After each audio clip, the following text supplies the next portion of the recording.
Hi, welcome to the Stories Beside channel. Enjoy watching. It was Friday night, long awaited for any working man. There was a cheerful noise and commotion in the cafe. All the tables were occupied by companies. The guests tried to shout down the music, which was turned up louder than usual in honor of the coming weekend. The waiters were wandering between the tables, dancing and singing along to the songs, deftly placing on them glasses with contents of varying degrees of strength, and snacks. People were chatting, laughing, and enjoying themselves to the fullest. However, Mia, the obstetrician-gynecologist, could not get into the general atmosphere of serene merriment. Tomorrow at 8 o'clock, she still had to go to work in a private clinic to receive her patient. The woman had been an obstetrician-gynecologist for 23 years. She sincerely loved her job and cared for her patients like family. Not surprisingly, her appointments were booked a month or two in advance. Maya took care of the pregnancies of expectant mothers from the first semester, helping couples become parents, even when they had already lost all hope. Mia also delivered babies at the perinatal center. The doctor had already lost count. How many babies were born with her direct involvement? Of course, all sorts of things happened in her life, including sad events and troubling moments that then faded from memory. You don't have to look far for examples. Just this week, on Tuesday, a young girl was brought to the center. The patient was diagnosed with a late-term miscarriage. They barely saved the girl. Many times, the gynecologist had to be a psychotherapist for expectant mothers. First, they worried about the baby's condition. Then they did not try to figure out whether they could be good mothers for their child. There were those who looked at the doctor with fright, waiting for his verdict in the courtroom.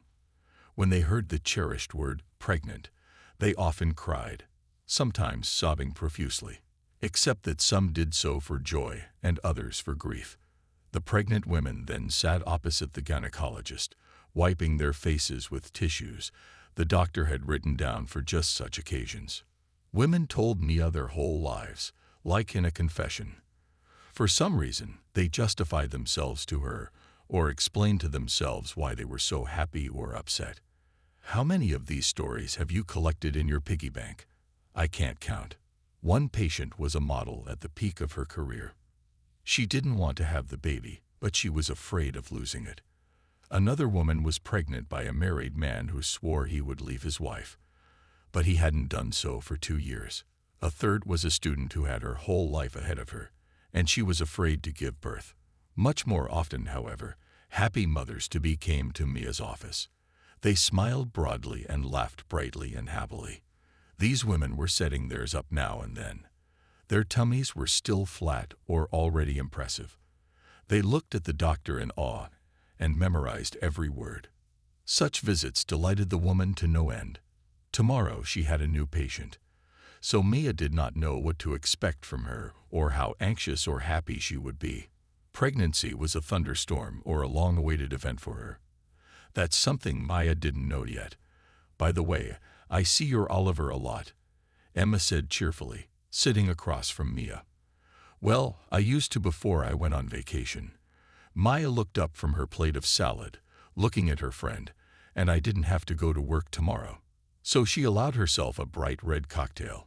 True, there was more ice in the glass than the drink itself. But the price tag was, as they say, a steep one, as if they didn't bring frozen water but gold in a glass. The women were hanging gold ribbons in a tube, and occasionally they put their hands on it. Where did you see it? Mia wondered. Near my office. The woman willingly shared. He always parks his car there. He probably goes there on business. We have a 9-story office building. A lot of different companies have settled there. They've built a business anthill. Emma giggled, pleased with her comparison. And again, I sipped the creepy drink through the straw. Emma worked as a marketer for a company that built frame houses. The firm's office was located in the city center, so his friend's meeting with Oliver did not surprise his spouse. Oliver worked as a realtor for a brokerage firm. The man was good-looking, charming, and literally created for selling high-end real estate to wealthy clients. Ever since his adolescence, the people around him have remarked that Oliver has a very good tongue. At first, he was predicted a career in journalism. The guy even went to the journalism department, but in the third year he had a fight with the teacher, failed the session, and transferred to public relations. After receiving the cherished diploma, Oliver tried to work in his specialty but encountered a series of failures. First, he fell in with an unscrupulous advertising agency director who used the college graduate as a free labor force. "I'm giving you more than money," the director protested. When Oliver honestly worked for him for a month as an intern and demanded to start paying him, "I'm giving you experience. It's priceless, and people die for metal, as you know." To hear that, Oliver will not be fed better. He died for the money, not from malnutrition, because his boss did not want to. So Oliver's first publicity pancake was a bust. Then there were a couple more setbacks in the world of PR and advertising. But then Oliver found his vocation in a different area, not to sit idle. He got a job with an acquaintance in a real estate office. So Oliver became a realtor, though he preferred to call himself a real estate broker. The word broker, which had English roots, was more to his liking, though he did not go into the essence of the concept. The main thing was that Oliver skillfully did his job and concluded new deals for large sums. They brought profit to him and to the company where he worked. Oliver was organized, valuing every minute of his time. He spent every day on the move, traveling to meetings, making new acquaintances, and making connections. He had the business sense to make good deals. Mia was proud of her husband. She was glad, knowing that the work was not only profitable for him, but also enjoyable, just as she herself enjoyed working as a doctor. Fortunately, the work of both spouses eventually began to yield not only precious experience or knowledge, but also good money. So together, Mia and Oliver were able to buy themselves and their eldest son a small one-bedroom apartment, and also a summer cottage in the country. Oliver recently exchanged his car for a brand new foreign car, which they took from the salon. Maya remained faithful to her red daughter, which her husband gave her for the anniversary. They also went on vacation at least once a year. All in all, the family lived. It was good. There was absolutely nothing to complain about. Maya Oliver's parents were also wonderful. Leshka, the eldest child, had already graduated from university, let alone with honors, but not with an empty head. He managed to work as a cook in a cafe and a restaurant. But he cherished the dream of going abroad to develop his individual skills, undergo training, and work with real professionals. After that, the guy hoped to open his own establishment. However, his dreams had to be put on hold for a while. More specifically, the guy received a summons from the military registration and enlistment office for a year. His father did not try to dissuade him from serving his country, and his son did not ask for it, except that Oliver arranged for his son to serve in the city so that he could go home on leave. He was expected back in the summer in a few months. Sophia's youngest daughter was in the 10th grade. She did not yet know what she wanted to become. However, she was going to enter, as well as her mother, on the medical faculty. She used to joke that she would be a dentist, to be the richest in the family. However, she soon rejected the prospect of looking at other people's fillings and risking her own fingers, and thought about becoming a therapist. In general, many called the family ideal the graceful, feminine Mia, who always wore dresses and high-heeled shoes. It smelled like expensive toilet water, and she smiled cheerfully. The woman managed to maintain her beauty and youthfulness, despite being no longer young. Oliver's husband sported the athleticism of a movie star, who always appeared in public only in classic suits, as if he were James Bond of the local spill. Yes, a couple of wonderful children who looked like their parents were missing to complete the idyllic picture. Just a golden retriever that would run alongside with an upbeat bark, except Oscar was allergic to fur. So the dog was the only thing they didn't have in the house. The relationship between the couple has always been wonderful. They had known each other since their student days and trusted each other unconditionally. Mia supported her chosen one when he was just looking out for himself. There was a time when she had already gotten a job as a nurse in a women's clinic and Oliver was not working. Then the young couple lived in a hostel on the girl's meager salary, eating sausages and pasta, day in and day out. That alone didn't make them fight or give up. Mia always believed Oliver had a great future ahead of her. She didn't misjudge it. As soon as Oliver found his place in the world of real estate, their lives took off. And so did Mia's luck. Her talent and diligence were noticed. She got a job in a private clinic where there was more money.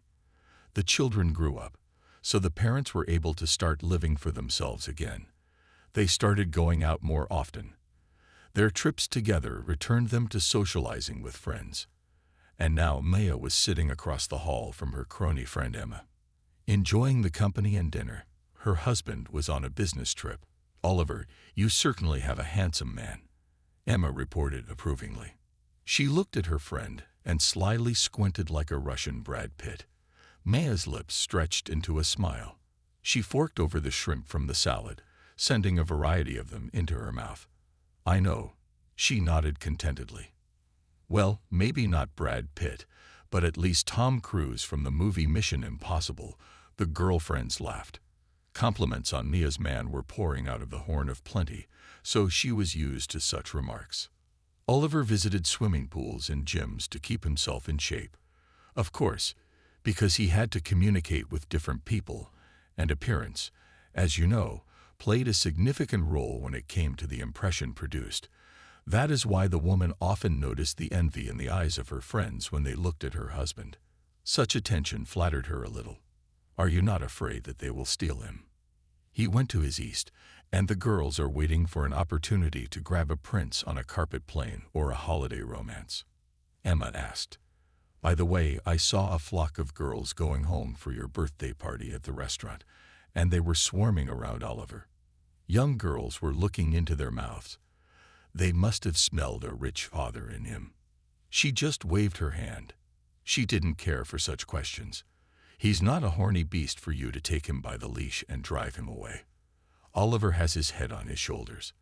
Mia stated this categorically. "I don't think he'd want to throw away all those years of marriage and relationships for some Isabella thing. Or is he a greedy Oriental? I wish I had your confidence," Emma exclaimed grudgingly. Don't forget to subscribe our channel and like it. Thank you. Remembering the napkin and touching the corners of her mouth with it. "I mean, there we are. Thomas, with no skin, no face, and a beer belly hanging from his jeans, so much so that he probably can't see his toes from above. I'm still jealous of him at every turn. The other day I saw him out the window with another woman. He gave her a ride in his car from the back, from the 7th floor. It was not clear what kind of car it was. All I could see was that my husband was standing there, so he was chatting with her. And he had a smile to his ears, like a Cheshire cat, and even hugged me goodbye so tightly. But I think he lost his fear. I decided that I would hit him with a frying pan when mine came up. If I didn't kill him, at least while I was flying. And how did you do it?" Asked what such a temperamental friend, who, judging by her talk, had a grade in domestic karate with the help of frying pans looked for. It was all more of a joke, though. Emma was emotional, but she didn't wave her arms because she didn't have time, as her friend disgruntledly reported. "Bites off a piece of floppy disk, from which it quickly retracts a leaf." He came and said, "Imagine, your sister met me in town at the bus stop before home. She sent her greetings to you, said to come and visit on Friday." Mia woke up laughing. This was not the ending she had expected. "How could you not recognize your sister?" she asked, wiping the tears from the corners of her eyes that had built up from laughter. She couldn't see it anymore. From the back, just some brown-haired girl in a new jacket was her friend splashed her hands, reliving the sandwich. "You know the saying that fear has many eyes. So my jealousy is quite strong. I'm still a fool," I told Thomas. "About that. What's he like?" He started laughing. "He walked around chuckling all night." Mia shook her head. "No, Thomas was a great man. He had the most scintillating jokes Mia had ever heard. He also sang beautifully. But why her friend was so jealous of her husband was beyond her comprehension. Maya reasoned that if a man wants to cheat, he will. Nothing can be done about it. This courage and confidence in her husband lived inside Mia for the time being. Her world was shaken by one chance encounter. But was it a chance encounter? No. It was an appointment she had set for Saturday at 8 o'clock. On Saturday morning, Mia sat at her desk, leafing through the charts she'd left in her office for the pregnant patient. She was reviewing the results of the latest tests. The doctor didn't like the numbers. "You should, Antonina, prescribe iron." The woman muttered aloud, making appropriate notes on the glass and gluing them to the chart so as not to forget her decision at the appointment. Mia closed the card and yawned, covering her mouth with her palm. Although stronger than green tea, she hadn't allowed herself anything this night, but hanging out with her friend had taken its toll. Mia didn't get much sleep. Even the huge glass of cappuccino she grabbed at the coffee shop on her way to work didn't keep her awake. She and her daughter sat up well past 12 o'clock and then ran out of the cafe like Cinderellas from the ball. Except that while Emma was on a well-deserved vacation and now dreaming on her 10th nap, Maya was sitting at work, thinking about how not to turn into a pumpkin. She looked out the window and then at the empty seat at the next desk. It was also usually occupied by Olenka, her assistant, a paramedic, and a midwife. She called half an hour ago, citing a sudden cold. "I can't come to work. I'm afraid of infecting pregnant women. But I'll try to get back on my feet before Monday." In a hoarse voice full of mourning, said Olya. Only Mia was well aware that her sudden illness was caused by a new relationship and not by a virus. However, she did not swear, and she did not accuse the employee of lying either. Julia was a young girl, so if she missed one appointment, there was nothing wrong with it. Mia herself recalled with nostalgia how, as a student, she had run away from classes to get a date with Oliver. How much there was in their relationship in terms of awe and romance. How happy were they? No, of course they were still happy. But these were different feelings, calm and conscious. They were hardened by time and the hardships of life, like real, strong steel hardened by fire. But love and tenderness had not evaporated from their hearts. So now she wondered about her husband. Oliver was on a business trip. Her husband had recently been selling high-end real estate, not only in their city or in the vast expanses of their homeland, but abroad as well. Now his work had dragged him to Dubai. His wife missed her husband very much. They often called each other. He promised that he would buy up all the racket onions he could find for her and try to finish the deal as soon as possible to get back to the family nest. He was waving his pen across the table. Looking out the window, the first signs of spring were already appearing behind him. On the trees, there appeared bright, small, but very strong buds. Delicate snowdrops were breaking out of the dark earth. The daylight hours were longer, so I no longer had to make my way to work in the dark. And I felt better, as if the first flowers had bloomed in my chest. After a long winter, Mia was roused from her own thoughts by a knock on the door. She perked up and squared her shoulders, greeting her patient immediately behind the timid knock. The door opened. The head of a young girl appeared first. She found the doctor's gaze uncertain and smiled and nodded. "Hello. May I?" she asked politely. Yes, and of course," the doctor nodded, believed with the notes to understand how to address the visitors. Olivia Charlotte, the faithful girl, nodded.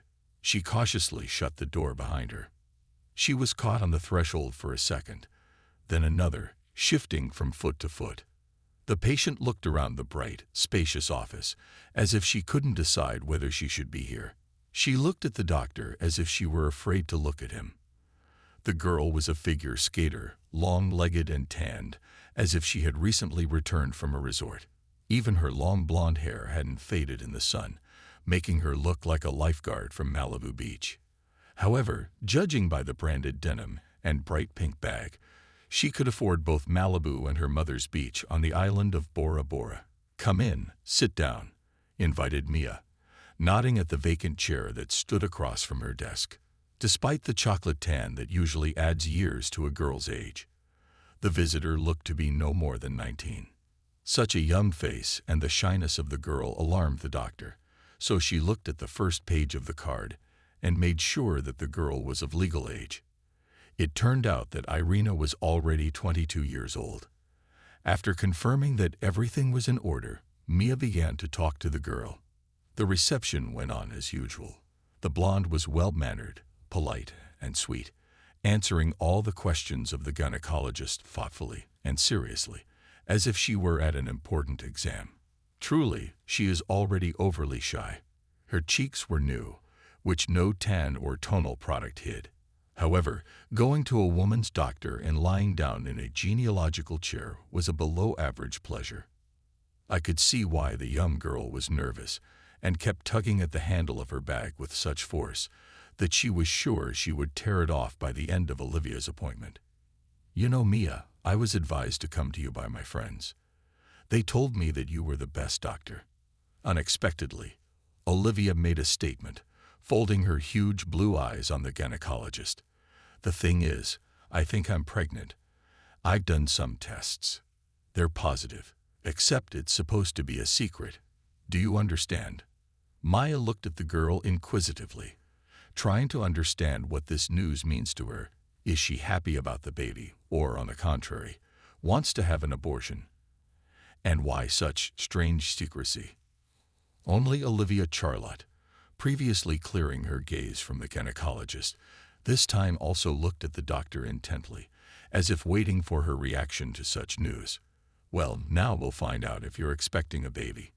Mia smiled softly. "And about the doctors keeping secrets, you don't have to worry. They really do."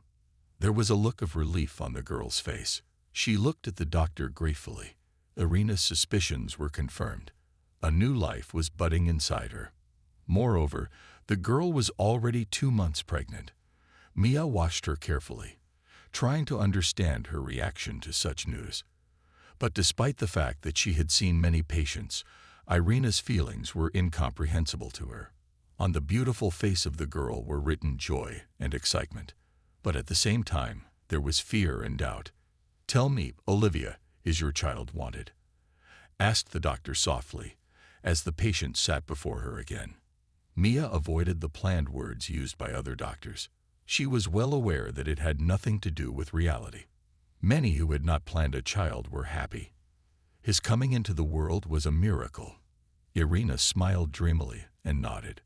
"Yes, we wanted a baby. Probably not right now, but later. But we definitely wanted one," she explained, confused. At that, Irina's hand rested on her flat belly, as if the mother were already protecting her baby or baby girl. Mia nodded, making the necessary notes to herself. She asked a few more questions, prescribed vitamins, made an appointment for tests and examinations, and set a date for another appointment. Finally, Irina warmly thanked the doctor. The girl left the office, accompanied by a specialist's gaze. When the door closed, Maya sighed. She stood up from her seat, stretching her back and shoulders. The woman took a cardboard cup in a volley, drinking the rest of her coffee. She wrinkled her nose. The drink was already cold. Yes, and at the bottom accumulated the most bitter sediment. Maya threw the incoming container into the trash can. She turned to the window and froze for a moment, unable to believe her eyes. Then a wide smile appeared on her face, which grew wider by the second. She ran closer to the window to make sure her eyesight wasn't deceiving her. But no, there at the entrance to the clinic in the shade of the trees, the spouse's foreign car seemed to be hiding. Brand new and shiny, and with its license plate number, Mia never remembered, but she remembered the letters A, R, and A. She also joked that his license plate number was created in honor of an exotic parrot. Unfortunately, because of their work, Oliver and Mia couldn't spend as much time together as they wanted. So there were fewer and fewer of these romantic moments, but they were much more appreciated. The woman pursed her lips, her eyes burning with excitement, and looking at the car, she squinted to see if there was someone in the cabin. However, nothing could be seen through the glass. Maybe her husband was waiting for her to get out. She said she only had one appointment today, or he went into the clinic and is waiting for her on the couch at the front desk. I doubt it. What's the best course of action? Mia pulled her cell phone out of her bag. She dialed her husband's number, trying not to give away her excitement in her voice. "Hello, my love." Mia sang into the phone, looking at the car from behind the curtains like a spy in an ambush. "Hi, did you want something?" "I'm busy right now," he said. Maya suppressed a chuckle, continuing in a serious tone. "I'm just done with work for the day, so I thought I'd call you. Because I missed you very much. Tell your loved ones. When are you coming back?" "I already told you, it doesn't depend on me. My husband said that so far everything is going well. I hope to be home by the end of next week. I miss you too, and I love you." You know, it was a start, Mia. But she noticed her patient coming out of the main entrance of the clinic. Her patient came out. In the same second, her spouse's car bent its headlights, catching her attention. "Let's talk tonight." "Okay," her husband asked. "I'm just in a hurry right now. I'm late for a meeting." "Okay," stupidly. She is pronounced Mia. "What do you say?" There was an immediate ringing tone on the phone. Maya didn't take the smartphone out of her ear right away. I still listened to the short beats. Meanwhile, Olivia hurried to the car, looking cautiously at Six, as if she feared being followed. The blonde quickly dropped through the door, which the driver had providentially opened for her. Then the foreign car drove off, driving away. Maya's hand is just now so enthusiastically weakened. She barely had time to squeeze her trembling fingers Don't forget to to keep the subscribe our smartphone channel in and her like hands. it. Thank The you. woman exhaled slowly and noisily, still looking out the window at the spot where her husband's car had just been parked, as Mia tried to put her thoughts in order. What did she have? A pregnant, tan student who might as well have gotten her tan somewhere in Dubai, and the husband who had lied to her about going on a business trip. Or maybe he was there but returned only not alone, as befits some Oriental sheikh, with his second wife. Of course, it's a pity he wasn't turned back at the border with such contraband. But no, it just cannot be. Maya shook her head, not believing in the puzzle that she herself had put together. It doesn't make sense. Oliver would never do that. She began to remember Emma's words, thrown by a friend the day before, that her husband is like a rich daddy. Young girls stick to her and flock to the scent of his cologne like moths to the nectar. That Oliver would surely be stolen away if she flicked her beak and blindly trusted him with Jenka. How did she laugh at the warnings? Her friend believed Oliver was the most wonderful person in the world, but now she wasn't in the mood for smiles. Moreover, in Mia's chest, it was as if cats were scrabbling, with sharp claws, leaving thin wounds. She began to pace the passerby's office from corner to corner. Mia even began to bite the nail on her thumb, though she had gotten rid of this bad and unhealthy manicure habit in her college days. "So I shouldn't jump to conclusions out loud," she said, stopping in the center of the office. Then she remembered the patient's pretty face. There was not a single wrinkle on it. Mia could not boast of such. Though the woman used expensive creams and tried to take care of herself, she could not compete with age and Mother Nature. She appeared with her wrinkles and other signs of aging. But is the external picture so important? Is it possible that her husband fell for her pretty face and skinny legs? Did the blood lead to her face? It must be Olivia. A wolf in sheep's clothing, after all. What nerve does one have to show up at her lover's wife's house and ask her to manage her pregnancy? Or did she really not know who she was coming to see? Mia grabbed the phone again, deciding to call the receptionist and ask Julia to cancel Charlotte's appointment for Friday. However, as she opened the e-book, the woman stopped herself. "What's the word?" Mia muttered thoughtfully. "Keep your friends close and your enemies even closer." "Okay, Mia. Don't make any hasty decisions. Be smarter than that." She invited a cheek from within and pounded. A vague plan of action was brewing in Mia's mind. No, she had no intention of forgiving a grudge, but she wasn't going to throw a tantrum with plate banging either. Not hers. That was level. Though the situation did knock the well-balanced Mia out of her skin and drag her morals along with it. She has never been a vindictive person. And even watching soap operas, she was genuinely worried and indignant when any of the characters behaved inappropriately. But now, seeing a young rival with what might have been her husband's child in her, she couldn't stand it. Well, nothing. We'll see who makes a fool of whom. I know how to play her long games, my dears, except that you won't like the ending. From then on, Mia acted as usual. As she promised, she didn't cut and run. At first, the woman began to watch her husband more closely. Barely had he returned from his so-called business trip each day, the wife became more and more convinced of Igor's infidelity. She got into his cell phone message. Correspondence with his mistress, Mia, did not find. But she saw that her husband made strange purchases repeatedly. For example, he was giving someone fruit and prenatal vitamins. At the pharmacy, he was clearly taking care of pregnant women. The doctor decided to test her theory. At the next appointment, she prescribed Charlotte.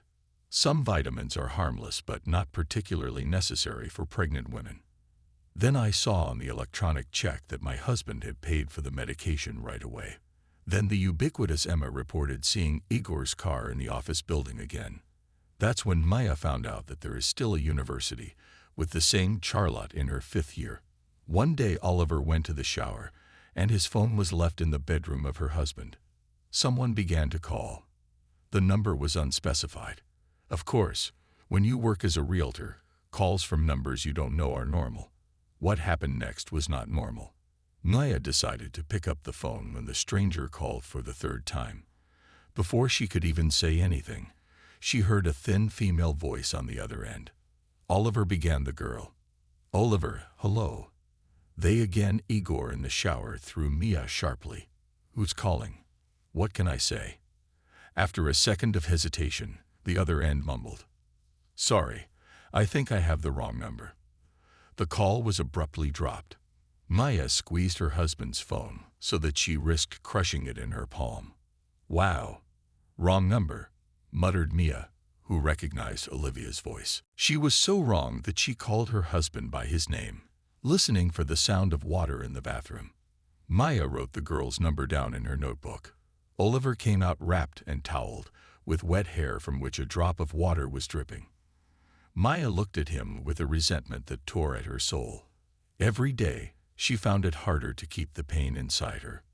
She didn't understand why her husband was doing this to her, why he didn't just cheat but continued to cheat. Spit on her soul. There was a girl on the phone for you. She sounded concerned, and Mia informed her. In an even tone of voice, she crossed her arms over her chest, looking intently into her husband's face. Not a muscle flinched as he picked up the phone and checked the incoming calls, his eyes lingering on the number from which Olivia had called. Then he glanced quickly at his wife, tossed the phone on the bed, and shrugged indifferently. If she does not want to buy a villa in the Emirates, then I have nothing to talk to her about. He grinned, sending his wife a strained smile, and immediately entering the conversation in a different direction. Say, what's for dinner? Shall we go somewhere, like that Italian restaurant where you like the risotto with black rice? No. His wife cut him off in a harsher voice than she meant to. I'm going out with Emma tonight. The husband frowned as he watched his wife stamp her feet like a soldier marching to the flying table. My wife sat down for a nap. She began to apply her makeup. Are you all right? Said Oliver, squinting at his wife. You've been a little jumpy lately. Mia's cheeks flushed. Didn't even have to put on a blush. The brush froze against her face. Did she catch her husband's gaze as he wiped his hair with a towel in the reflection of the mirror? Yes, I'm fine. In an icy tone, the woman said. And with you? Oliver's hands froze, stopping to tussle her hair. He looked at his spouse with a long, attentive gaze. Listen, he began suddenly, as if daring to be frank. I wanted to tell you. Mia's insides tightened into a spring. She realized something important at that second. A woman doesn't want to hear the truth. She still loved her husband, even though she hated him for his lies and betrayal. She was afraid something would come off his lips. It was as if I had fallen in love with someone else. It is all over between us. I don't love you anymore. I'm leaving you for Olivia, who is expecting my child. Maya's hand is sweating profusely, and the makeup on the toning brush shook faintly again.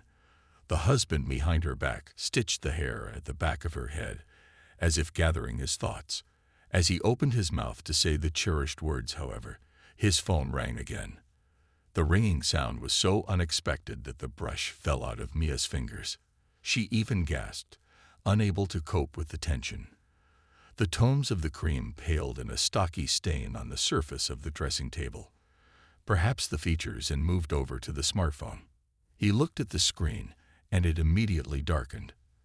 Then he picked up the phone and threw a curve. Yes, I hope it's something serious. He spoke dryly, listening to his interlocutor, or, as Mia thought, his companion. He turned pale. Did he? Okay, I'll be right there, the man promised. He dropped the call and went to the closet, pulling out his jeans and t-shirt, what his spouse had washed the day before. Where are you going? Mia inquired, feeling a string pulling inside. A friend is in trouble, he muttered, avoiding looking at his wife. Maya touched the makeup stain with her fingertips, mindlessly wiping it across the table. You wanted to tell me something, Oliver. The man froze for a moment, but then pulled himself together again. It was nothing urgent. He brushed it off. Oliver walked over to his wife, leaned over, and touched the top of her head with his lips. You had fun with Emma, he said. At last, Maya looked into her husband's brown eyes and felt the painful clench of her heart when the front door slammed, announcing her husband's departure. Mia couldn't stand it. She collapsed on the bed, burying her face in the pillow, and began to sob. The emotions that had been building up inside her for so long, it had come out. The woman even hit the innocent feathered with her fist a couple of times in anger, typing into her hand in a soft voice. Mia did not understand what she had to do. Get her spouse out in the open. Get the truth. What if she didn't like the truth? What if he chooses not her but that beautiful young Olivia? Mia didn't understand herself. She always laughed in the faces of jealous girlfriends who suspected their husbands of cheating. Don't forget to subscribe our channel and like it. Thank you. She said it wouldn't happen to her. If Oliver even looks left, good riddance. And in the end, she knows about the cheating but stays silent like a partisan. Angry, she suffocated the anger inside her, letting it eat away at her soul.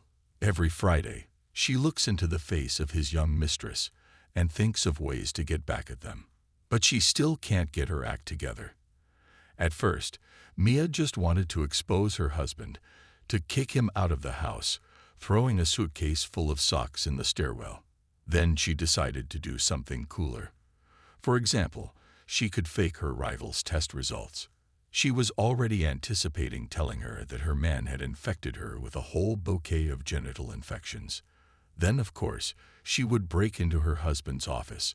She is beautiful and glamorous in heels, and she will bring back Charlotte's test results to him. And on top of that, she'll throw the divorce papers.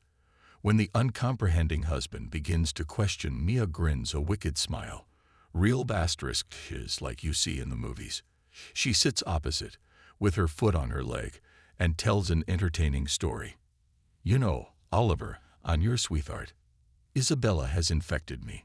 She will speak haughtily without shame, looking into her husband's eyes. During one of her checkups, the thing is, I had a patient before her with bad tests. So I gave you young parents a gift, so to speak, for the birth of the baby. You would have been tested too, because you probably got my present too. Too bad you never learned how to protect yourself. Then you could have avoided getting your children sick too. Whether your hair will be born healthy, I cannot predict, of course. Later, though, it would turn out that they were healthy, and the light was relieved. After all, the gynecologist was not allowed to really infect the girl with anything, neither against her conscience nor against medical ethics. She had sworn to help the people who came to her, not to harm their health, even if she hated them. By the time the truth comes out, however, Olivia and Oliver are sure to go crazy, accusing each other of infidelity. Truly, such spectacular scenes of retribution, with Mia in the lead role, remained only in her fantasies. They became details, then Mia invented something completely new. For example, she could find herself a young lover. And is it only men who can so amuse their egos? Mia was a woman spectacular, beautiful. Surely many young men would have loved to be in her bed. But the months went by. Olivia was already in her third pregnancy, and Mia never did anything. Not even once did she spit in her unfaithful husband's soup, and she never scrubbed the floors with her husband's toothbrush. As the girls advised her on the internet forums, she was plucked out of the abyss of despair by a message from Emma, who called her friend for a meeting. Wiping the tears from her face, Mia washed her butt. She covered up the traces of hysteria with a thick layer of makeup and called a cab. Later, sitting in a restaurant with her best friend Mia, she could not stand it and carefully, without going into detail, complained about her husband's behavior.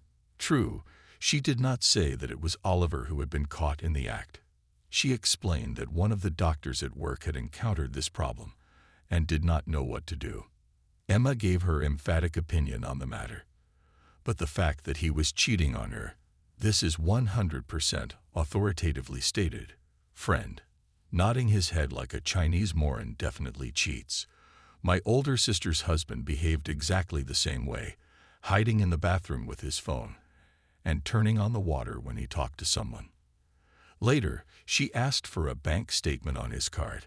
How she managed to get it, I do not know. Only then did it turn out that her husband paid for restaurants and hotels. But Ava, as you understand, did not invite her there. It turned out that he had not just one young fling, but a whole set. Can you imagine? He thought he was the local Don Juan. And then what? Maya asked, frightened. She imagined for a moment that her husband had not just one pregnant girl, but an entire harem. Even her hands shook at such thoughts. Emma tipped the semi-sweet into herself in a volley and shook her head. And then what? She repeated it angrily.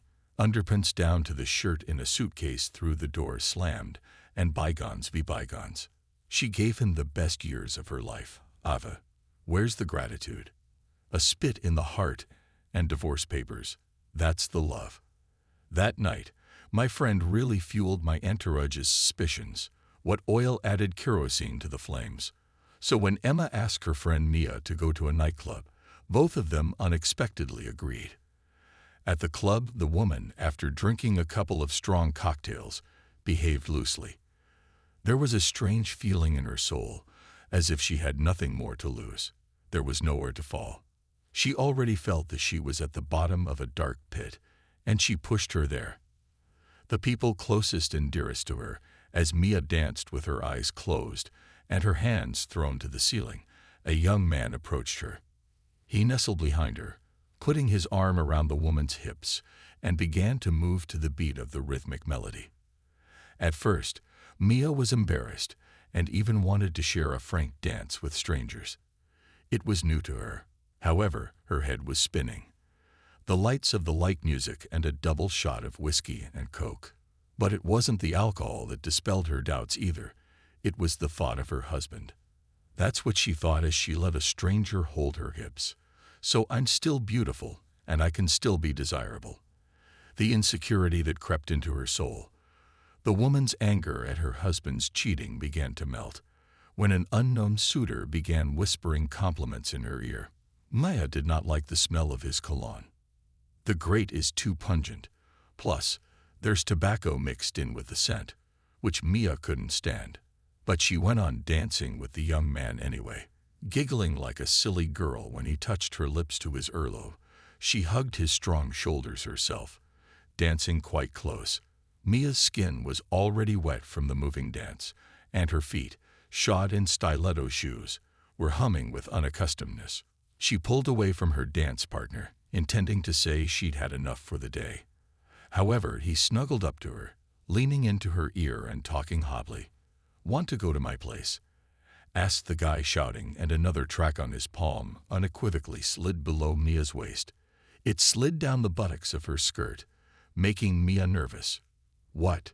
she asked again, frightened, though she heard the question perfectly well. "I'd like to keep the party going and get to know each other," the boy announced. "Frankly, we'll take a bottle of good wine or a martini. What would you like? I have a hot tub. Do you like it? I promise. I don't have a bathing suit for some reason," Maya said, fluttering her eyelashes and trying to get her thoughts in order. "Putting tangled thoughts in order, it's not necessary," the boy assured her, smiling slyly. "I have a dress code. Beautiful girls only pass naked." Mia's stomach tugged at her catarrh. The handsome guy's attention flattered her, but also frightened her at the same time. She looked into his gray eyes, which stared at her with admiration and anticipation for a response. The guy was handsome. He didn't look older than 30. Mia clapped for some reason, looking around for her friend. Maybe Emma could talk some sense into her. Except there was no sign of her friend. "Here's your chance to mingle, just like you dreamed," shouted in her head the inner voice, and even drunkenly giggled excitedly. Yes, what a beautiful chance with doll's lips and muscled arms. Such a thing may not happen again. So grab him and run. So run away from here. At the sight of her doubts, the young man made the right decision. His fingers slid, flipping the scroll in her palm. He gently squeezed her hand, as if he were ready to snap out of it, and led her on. Except that Mia had an engagement ring on that hand, and when the guy squeezed her fingers, she felt it squeeze and fit into her skin. "I'm married," she informed him, deafeningly, averting her gaze and pulling her palm out of someone else's grip. "It's even more interesting this way." Suddenly, the young man assured her, with a sly wink. "It adds spice to a relationship. That's right. Forbidden passion. Something I'd like to try, would you?" Maya looked at him anew. She felt as if the blue, rose-colored glasses had fallen and shattered. "I wonder if Olivia also seduced my husband with forbidden fruit and all." A thought flashed through her mind. Mia shook her head and pulled away from the insistent suitor. "I'm sorry, but cheating isn't my thing." She smiled sincerely. "I respect myself." The guy held his palms up, accepting her choice. Then he leaned over, took her hand, and kissed her fingers briefly before he retreated. It was as if a stone had been lifted from Mia's soul at that moment. Yes, she would not be able to cheat on her husband, no matter how bad he was, because she was, unlike him, a decent person. With these thoughts in mind, Mia went to look for her friend. Emma was found behind the bar. She was arguing heatedly with some girls. Mia joined them, ordering herself a drink, followed by another, and another. How had she gotten home? She couldn't remember. But she vaguely remembered her husband picking her up. Oliver did not swear, seeing that she could not stand on her feet.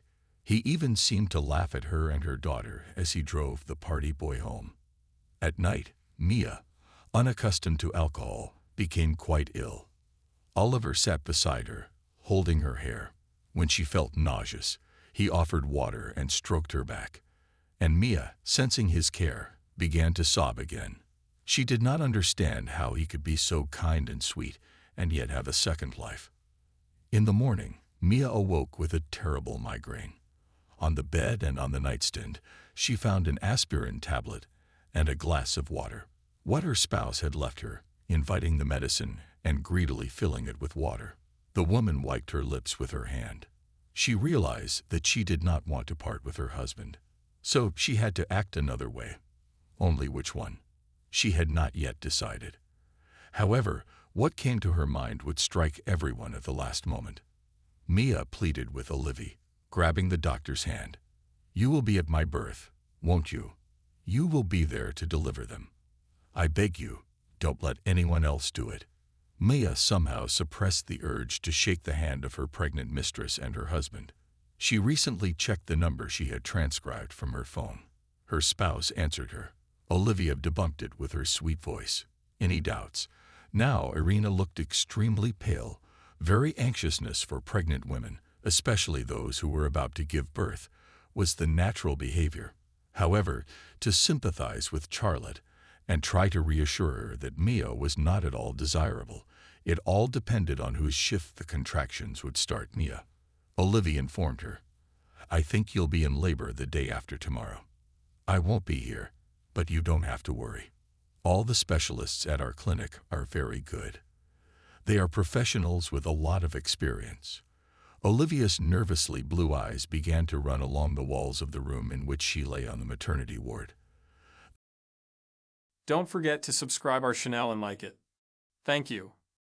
The delivery date anticipated by the doctors had already passed, so the arrival of Olivia's son, a boy, was expected the other day. Olivia took a single room at the perinatal center where Mia worked. The room was not cheap. Mia involuntarily wondered whose expense was the actual banquet. She decided for herself that she would wait until Olivia gave birth. After all, she was a doctor, and the child was not to blame for anything. Already after that, she would decide what to do with her husband and her mistress. At times, Maya thought she was just pushing back the inevitable breakup, but there was nothing she could do about it. Mia was wrong in her predictions. Charlotte seemed very eager to see her doctor because she went into labor right after their conversation. The girl was transferred to the delivery room, where Mia monitored her condition. She helped Olivia, forgetting for a moment that she hated the girl. She gave her advice, encouraged her, and calmed her down. Finally, a miracle happened, an ordinary one that would never surprise people, but a miracle nonetheless. Another life came into the world in the form of a tiny, sweet baby. Although the baby was born on time, it was very small and underweight. Moreover, it was weak. Mia even thought at one point that she would never hear the long-awaited cry of a baby. But the baby did gather the strength to whimper loudly and shrilly.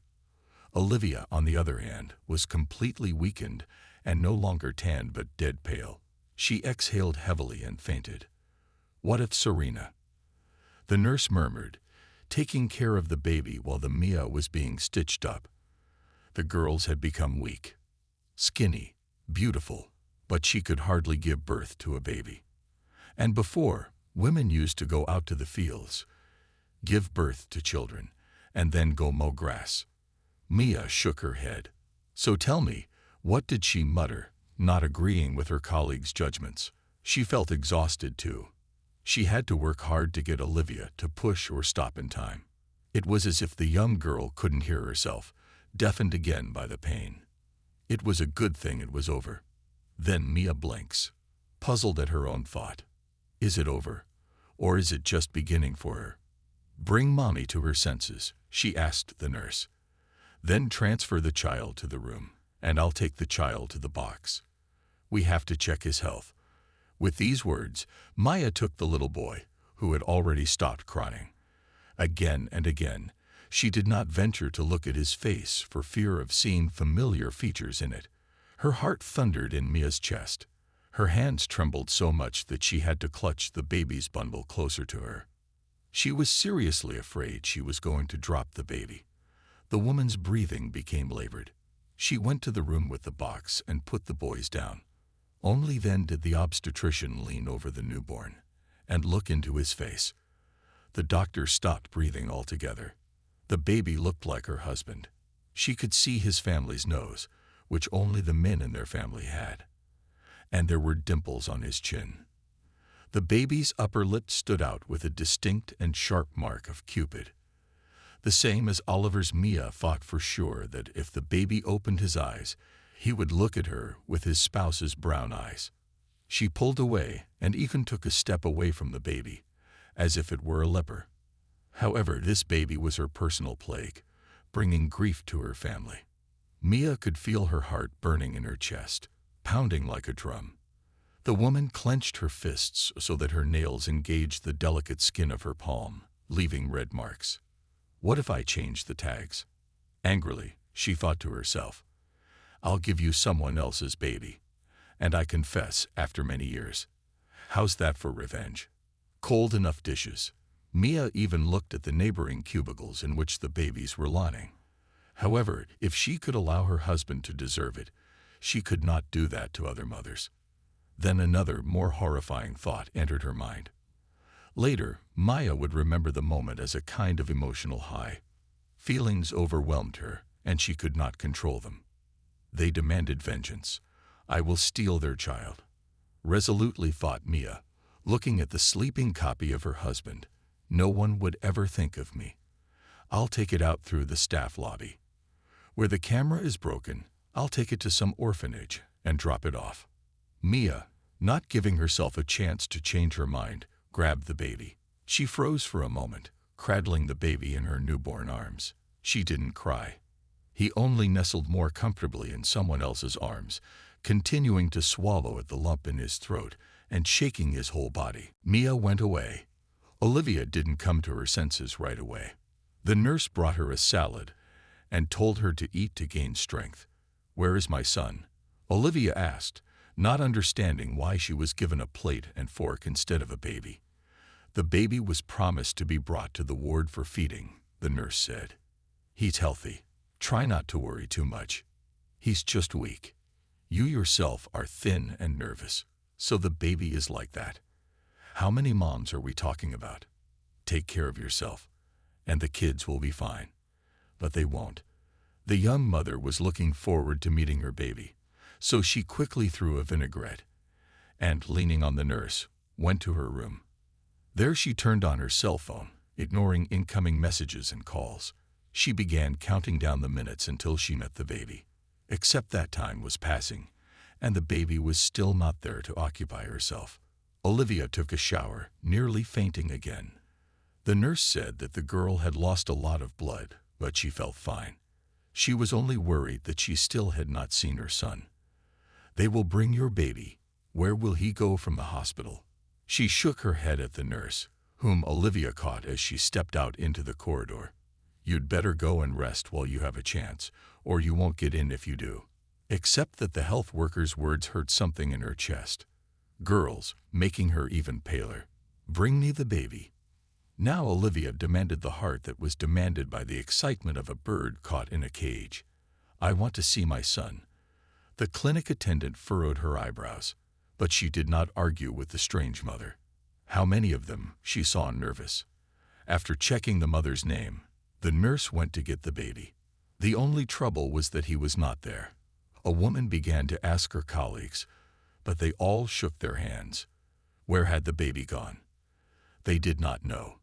And in the meantime, Olivia, already sensing something wrong, left the room herself, in spite of the bans. She went to look for the baby. "I know that my son was stolen," she declared in a trembling tone, bursting into the office of the chief physician. "There are people who didn't want him to come into the world. I'm sure they bribed someone. Check the cameras. Do something. I'm begging you." The doctor in charge was shocked by the patient's behavior. But before she could open her mouth, Maya showed up on her doorstep. "What's all this shouting?" she asked in surprise. "Did something happen?" Olivia turned a glare on her face at the unfamiliar voice. She sipped frantically, uttering confusedly, "My son's baby is mine. There is nothing wrong with him," she declared, Mia absolutely calm. "I took him to the doctor, who checked his state of health too little. So far, I can tell that your son has an elevated level of ruby in his blood. We will have to have phototherapy sessions, but that will come later. Right now, he's waiting for his mother to feed him. Only if you keep running around the hospital hysterically, you'll lose milk from your nerves. The baby is thin enough as it is, and we're going to have to weed him out with formula." Olivia listened to her gynecologist's words in a state of utter confusion. Then she rushed to the room. There, the young mother found the baby. Olivia clutched him to her chest, still unable to stop the tears. This time, they flowed with joy and relief. Maya followed the patient, who was standing in the doorway. She looked at the happy mother, not sure how she felt. Maya really did intend to steal the baby. In doing so, she managed to walk through the hospital with the baby in her arms, completely unnoticed, as if Providence were leading her. Wishing that she had taken this path, she turned down the wrong path, walking out of the room with the baby, Olivia. Mia, looking around nervously, walked through the hospital corridors, which were usually crowded, except that at this hour, everyone seemed to have evaporated. Not wanting to witness anyone else's crime, Mia went downstairs, making her way to the emergency exit. She grasped the handle of the door. This was usually the exit for those who smoked or ran to the store.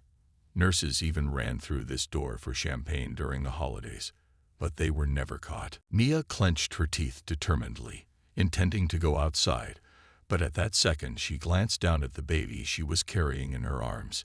She gasped and shuddered, noticing that the baby was awake. He was silently staring at his visitor.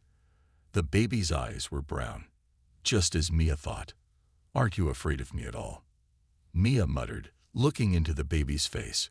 "Aren't you supposed to feel bad for people? You are being carried away from your mother, by the way. Why don't you cry?"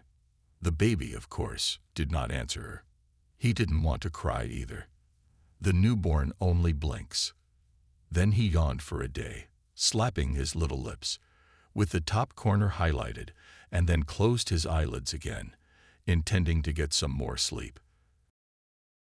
Don't forget to subscribe our channel and like it. Thank you. Treacherous tears appeared in Mia's eyes. She quickly followed Margot, trying to get rid of them. The woman rested her forehead against the door, which she was never able to shake off. Her hand slipped impotently from the handle, and she imagined for a moment the terrible consequences her actions would entail. Would it bring her joy to know that Olivia, this young girl, would suffer not knowing where her child was? The fact that this boy with an anxious eye will end up in an orphanage? No, of course not. What kind of a spineless person am I? I can't follow through with anything. Swallowing her tears, Mia whispered she looked at the baby again. "Come, baby. I will check on your health. Then you will meet your mother." So Mia went back inside. She went up to the floor. She checked the baby as she was supposed to. She made sure he was okay. Then she returned to the second floor, where she had already caught the screaming and panic. The medical staff were whispering, "We're talking about a nervous mother and a stolen baby." The mother turned pale but did not give away her excitement. "There is nothing to spread rumors about. Don't you have anything better to do?" She got angry at the babbling nurses. "But who has work to do? Tell me that the child is all right. He was at the examination." And so, at last, mother and child were reunited. Mia felt at peace again. No, if anyone was to blame for the situation, it was certainly not the newborn boy. He just could not become a scapegoat. Mia Alexeyevna called the young mother to the doctor. "Thank you. Thank you for everything. You know, I need to tell you something. I've been wanting to confess for a long time." Mia chilled. She had not expected the girl to move so quickly into the conversation that would decide their fate. This time, however, there was no confession. There was a rushing sound down the corridor, and the footsteps of Mia burned, noting her son Lesha rushing toward them. Since Alexei came back from the army, they'd rarely talked to each other. The guy was always busy, referring to the search for work, so to see him in the hospital at this hour was strange. Lesha blinked, and she was surprised to see Besedin concerned about her son. "What are you doing here? Everything is fine. Is something wrong with Masha?" "I'm sorry. I said I came to you on a family matter, to be let inside for my son's territory," trying to catch my breath. "Where are the Olivia rooms?"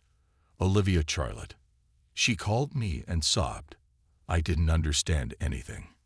"Tell me, did something happen to the baby? Where is he?" The son clutched at his mother's shoulder, who didn't understand what was going on. "Lesha." Olivia called him from the room. "Lesha, it's okay." The boy turned around. It was like he was moving in slow motion. "Marinashka." He exhaled. "My darling." Alexei made his way into the room. Mia watched as he approached Marina tenderly and reverently, embracing her as if she were a fragile flower in front of him. The guy kissed the girl's forehead, her eyes, her cheeks, and her lips stretched into a smile. Then he looked at the baby, smiling and saying, "I'm happy. I can't believe it. Now we have a son. Maya let the air out of her lungs with a noise. She couldn't believe her eyes or her ears. Mia wanted to go inside to demand an explanation, but she was stopped. She turned around to look. Who dared to grab her arm? Oliver was standing in front of her. Quietly, quietly. Sonia became exhausted. I can explain myself. Good, you're doing something. I brought my son. What else? He almost went crazy. The man muttered. Oliver, who was perpetually well-dressed, now looked extremely shabby. He peered through the doorway and smiled, looking at his son. Nodding toward the young family with his chin, he asked Mia, "Well, are you ready to be a grandmother?" "What did I forbid? A woman?" With a chuckle, Oliver led her into the study. He seated the woman in a chair and gave her a glass of water, warning her that the story would be incredible. It turned out to be so. Maybe you remember, but before he went into the army, Lesha was fired from his job. The husband began. Lupa frowned at Mia, who held a glass in her hand, then nodded. I remember he quit his job, but I didn't know he was fired. Husband nodded. He didn't want to disappoint you, but he got into a lot of trouble. The thing is, he met Irina. The kids fell in love. They had an affair. Only this did not please the girl's parents. Charlotte millionaires, and even aristocrats of one knee. What a terrible boast. They immediately decided that our son, the cook from the cafe, was no match for their princesses. But we have enough money and a decent family. Mia's brow furrowed, trying to grasp the situation. A doctor, by the way, is a respected profession. That's what I said too. Oliver nodded. They don't think so, though. The foreigners are as rich and powerful as they are principled and evil. Besides, Irina's parents have already found a suitor for her from some noble family abroad. It seems to be the son of a friend of their family. They were trying to arrange a marriage of convenience. Through this alliance, their companies were to merge and go abroad. Olivia didn't argue with them until she met our son. Then the girl said she would marry for love, not for calculation. From that moment, our son's happy love story began. At first, they fished him out on the street and gave him a good scratching of his sides. To explain that he was no match for a foreigner, Mia gasped, imagining that her son had been beaten. The glass in her hand trembled, and she put it on the table. But that's illegal. She resented it. Yes, Oliver Leshka thought so too. Don't forget to subscribe our channel and like it. Thank you. He went to the police, but even there, Charlotte had her own people. They didn't take the complaint and threatened to put him in the monkey house so that he would think about who he was filing a complaint against. Then Alexei wasn't just kicked out of his job. He was framed for stealing the proceeds from the cash register. They threatened him with jail, so I sent him to the army to straighten things out. Oliver went on with his story. Mia, following him with her gaze, grabbed water again, for her throat was as dry as a desert of sugar. She silently began to drink, staying in shock and no longer interrupting her husband. The children pretended to break up to reassure Irina's parents. They secretly started seeing each other. Then Marinka became pregnant. Oliver continued the story. If her relatives had known beforehand that she was pregnant, they would have sent her to get an abortion right away. They would not have allowed the birth, so to speak, of a plebe in an aristocratic lineage. That's when Olivia came to my work. After all, when she found out about her situation, our son was in the army. It was impossible for Irinka to reach him. The girl, she cried, asking for help. Of course, I couldn't refuse. The girls, by the way, also had a hard time. Her parents threatened to hide her abroad if she did not forget Alexei. Then she began hiding from her family, so they would not find out about her situation. In the 3rd month, when her belly became visible and Irina received her diploma, she said she left to travel. To celebrate her graduation, she sent her family pictures from England, Paris, and Spain. Her parents were glad their daughter had come to her senses, except that Olivia was hiding in her rented apartment like a mouse afraid of Mia White. She became really paranoid. She thought that her baby would be stolen and that people would go abroad to get a fiancé. But now, hopefully, things will get better. The children will get married. Not even Charlotte will go against the baby and the marriage. And if they disown their daughter, what's one more daughter we'll have? I can't believe you kept all this from me, Mia exclaimed. With grief, she splashed her hands and volleyed the rest of the water from the glass onto the doctor's robe. Aya, I thought Olivia was your mistress. What nonsense is this? What a silly girl you are, Svetka, the husband declared in a sulk, looking at his wife with horror. Why do you think so? She is a child. I saw your car near the clinic when you promised to be abroad on a business trip and saw that she called you. She started throwing out arguments. Mia, did you pay for her medication? My husband rubbed his forehead, trying to calm down. The keys to the car and the power of attorney for it are with Lesha, Oliver explained. He took the car whenever he had a chance or was on leave. You know his car is being repaired. Maya rubbed her hands nervously. That was an excuse she hadn't expected to hear. But why didn't you tell me? Maya started up again.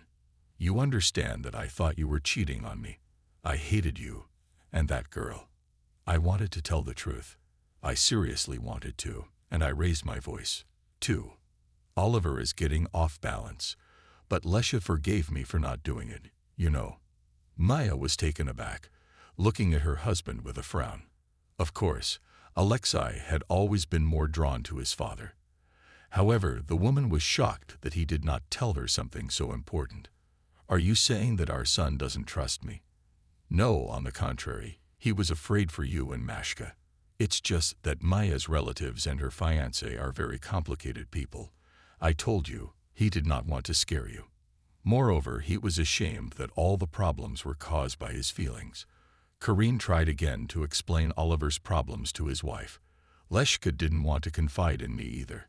He thought he would handle everything on his own, except that I accidentally found out about his relationship with Irina. I couldn't stand by. Of course, while my son was in the army, I had to help them. Olivia was afraid to go to a stranger's doctor. She was sure her relatives would buy anyone, so her son sent her to you in the hope of your experience. And he didn't fail. Maya ran her face into her palms when she heard those words. You are already hers. She had almost won her own grandson, and had not given him up to an orphanage. So much for the doctor. Maya shuddered as she felt her husband's warm, strong arms around her. She even wanted to touch her, feeling suddenly dirty and miserable and unworthy of other people's comfort. But Oliver only hugged her tighter, pressing her to his chest. But don't worry, he whispered sweetly. Everything will be all right. We'll take care of everything. And if you're afraid of some inozemcy, don't be. I won't let anyone hurt you, neither Mashka nor Lesha. And now for our grandchildren. Tears spurted from Mia's eyes with even greater force when she heard Igor's words and the sincerity with which he said them. She clutched at her husband's shirt with her hands, thrusting her face into his chest, allowing herself to cry in the arms of the man she loved, to cry for the mistakes she, thank God, had not made. It had been an extremely difficult day for both of them. The news that she had a grandchild was not such a shock to Mia. Of course, she was glad when she learned the truth. After all, the story she had made up herself was much scarier. Back in the room, the parents talked to Olivia Lesha. They decided what they were going to do next. Alexei apologized to his mother for the secrets. Olivia did the same. Mia knew she had to apologize too. But she didn't dare confess her actions to the children. She just hugged them tightly, promising that everything would be all right now. And she believed in her words. Then the Leonova couple returned home.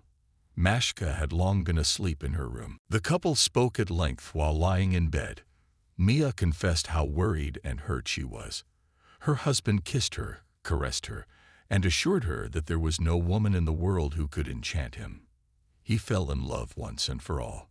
By 2 o'clock, her husband was asleep, but Mia could not sleep a wink. Involuntarily, she went over in her mind all the nasty things I had been up to lately to tell a pregnant woman that she had a sexually transmitted infection, sleeping with some Yukos guy, and God forbid, stealing a baby. And that's a felony for a minute. Mia's cheeks turned a thick red. She became extremely ashamed of herself and her actions, even though she hadn't completed any of them. The important thing was that it all could have stopped a long time ago. She should have explained herself simply and honestly to her husband. In fact, he should have done the same. She called her husband. He replied sleepily, Don't forget to subscribe our channel and like it. Thank you. putting his arm around her waist. What is it? Promise me, please, that you will not keep any more important secrets from me, either yours or anyone else's, she asked, looking into Igor's relaxed face. The major's husband took to the bed, making himself comfortable and covering them both with a blanket. He squeezed his beloved woman harder in his arms. I promise, Light, I promise. Now go to sleep. Okay. Without opening his eyes, his husband muttered, suppressing another yawn. We have to go to the hospital in the morning. More traffic lights poked and laughed, ducking into his neck. Of course, you promise me everything. Even stars from the sky, just to sleep, mockingly grumbled, as did his wife. However, she did not disturb Igor's peace anymore. Maya long listened to her husband sniffling and the steady beating of his heart before the lullaby of these familiar native sounds in the battle mowed down the woman. For the first time in a while, she slept without dreams. The sleep of a calm and happy person, yes, there were families ahead of them. There might still be difficult times ahead. They were to face an unequal battle with certain Inozemtsevs. What did they think they were? Mafia aristocrats. But now Mia was not afraid of anything because she had reliable protection and support in the person of her husband. Together, they will cope with all the difficulties that stand in their way. Don't forget to subscribe our channel and like it. Thank you.